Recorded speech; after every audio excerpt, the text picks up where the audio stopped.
in 200 years, people are going to be looking back at the year 2022 and going, man, those people had some of the most barbaric values.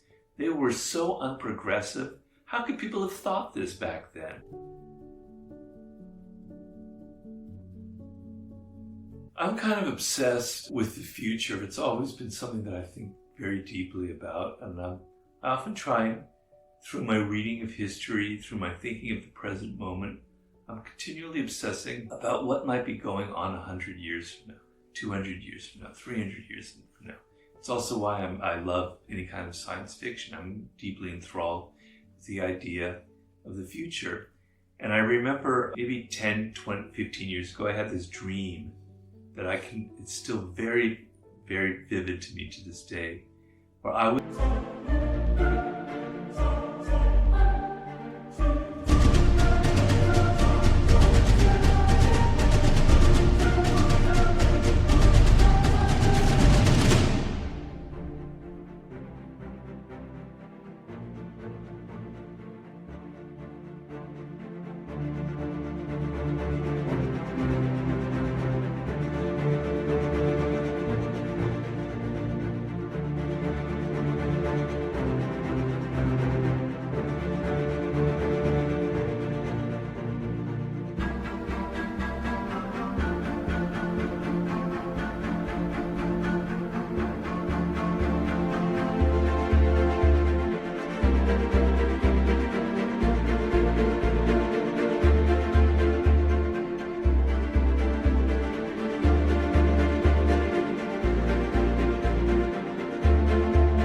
walking around, and it was literally the year 2077, and there was all these young people out there, people who've not been born yet, so don't worry about where you are in this.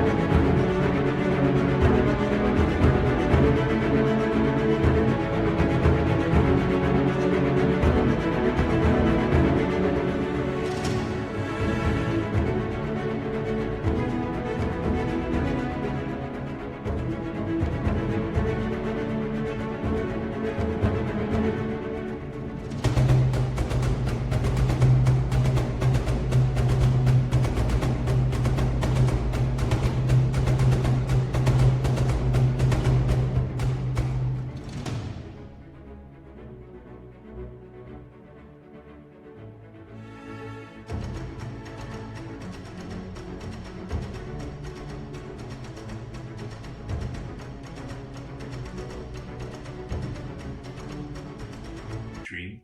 No one's been born yet that's there. They're all young. Everyone's smiling. They're happy.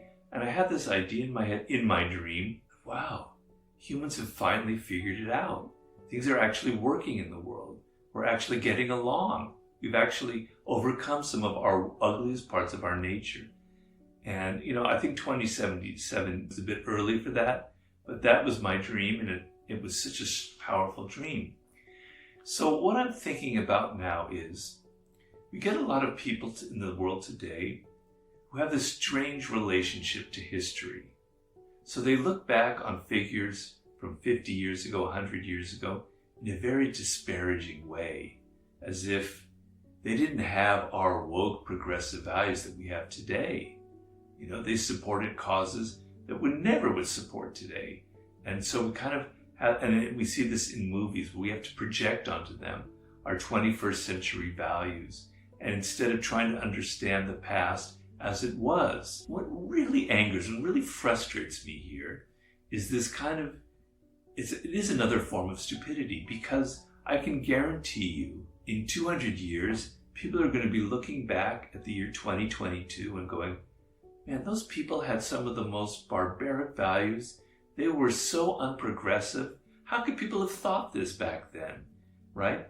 So have some humility, have some understanding that history is relative. And so I often think about what would be those values in the future where they would completely look down upon us in the present, so that you could have this perspective that I'm talking about. And I have two ideas. They might be completely wrong, because I'm often wrong, so I'm not saying this is for sure. But these are the two ideas that I have. One of them is our relationship to animals. Now, for my book on the sublime, I'm doing a lot of research, and particularly I'm writing a chapter now about our relationship to other species, etc. And the great breakthrough in animal research of the past 30 years or so is that animals have consciousness, they have deep emotional lives. They're not these kind of experimental mice that B.F. Skinner used to experiment with, right? They have their own world, their own consciousness, their own emotions, right? Even frogs have this. I'm not saying ants or jellyfish do, but we've known a hierarchy of particularly mammals, but even birds, etc., that have a very rich emotional life. And so I'm imagining 200 years from now, when we have fully mined this, we have understood, maybe we've understood the communication of dolphins and whales and bats. I mean, it's not like King Solomon's ring where we'll be able to, or Dr. Dolittle where we can read their thoughts. We've reached a higher level. And we're going to be going, my God, people were so ignorant back then. They didn't realize that these animals have deep emotional lives. They had these factories where they were killing chickens and etc. and pigs in the most inhumane conditions. Can you imagine how barbaric those people were back in the 21st century? The way they ate and treated animals on all these different levels. You know, maybe there may even be a movement to give animals certain rights, like people are trying to give to fetuses, etc., like that. We may have progressed so far in our relationship to the non-human world that we will think in a much different way about our relationship to animals. So there's this Indian physicist named J.C. Bose from the 1950s. You can Google this experiment. Great writer Aldous Huxley visited his lab in India in the 50s and he wrote about it. He did these experiments where he tried to show he could literally, we have these meters that can read the heartbeat and all of these other barometers for a living being. He created these instruments for detecting the equivalent of a nervous system and a heart system for plants, right? And he showed Aldous Huxley these graphs you could see in real time of a plant that was actually reacting in a happy manner to conditions, to sunlight, to water. And then at one point, he gave some chloroform to a plant which was poison and was killing it. And Huxley was shocked. It was like going through these tremors like a human being would who was dying. And it looked to him like suffering, like the plant was suffering. And he was going, Huxley speculated that if people saw this, vegetarians might like no longer want to eat plants either, right? I'm not saying that we're going to reach that level in 200 years, but this is going to be one arena, one element of human knowledge that I think will advance and will make us of 2022 seem totally backward, totally unwoke. The other thing that I'm thinking of is the whole idea of nationalism. So if we humans are going to survive past this particular moment, we're going to have to deal with some very powerful global issues like global warming, like climate change, like the extinction of so many animals and species around this planet, which just isn't just an emotional, empathetic event. The destruction of species actually harms us in a very, very powerful way. And I could go on and on and on. Read anything by E.O. Wilson, who will explain in depth how when you kill diversity in the environment, it's very negative consequences. But in order to tackle these terrible problems, if humans are still around in 200 years, we will have had to work together on a global level, right? And I think people a couple hundred years from now are going to be looking back and going, my God, people were so wrapped up with their own little country, their own little worlds, their own little ethnicity in this one little corner of the planet. And here we are.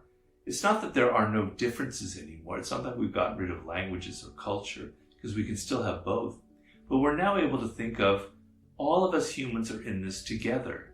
I know that sounds like John Lennon's Imagine or something really sentimental, but it's actually the truth. We're actually all come from the same source. What seems to divide us ethnically, etc., racially, is an illusion. We all are the same. We are all human beings. And to the degree that we understand that we're in this together, that our fate is tied together, we will have progressed.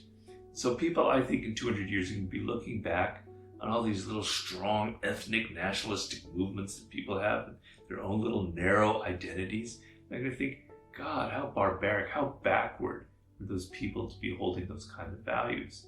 Now, as I said, I could be 100% wrong, and I could even go in the opposite direction. But I can guarantee you that in those centuries ahead of us, if we survive that long, people will be looking back at us in a negative way, in a denigrating way, in a way like, can you believe that people actually believe that? And so when you read a lot of history, it gives you a sense of humility, and it makes you think that maybe our ideas and values aren't as woke and progressive as we think they are. And so maybe we should be a little more forgiving when we read about people in the past.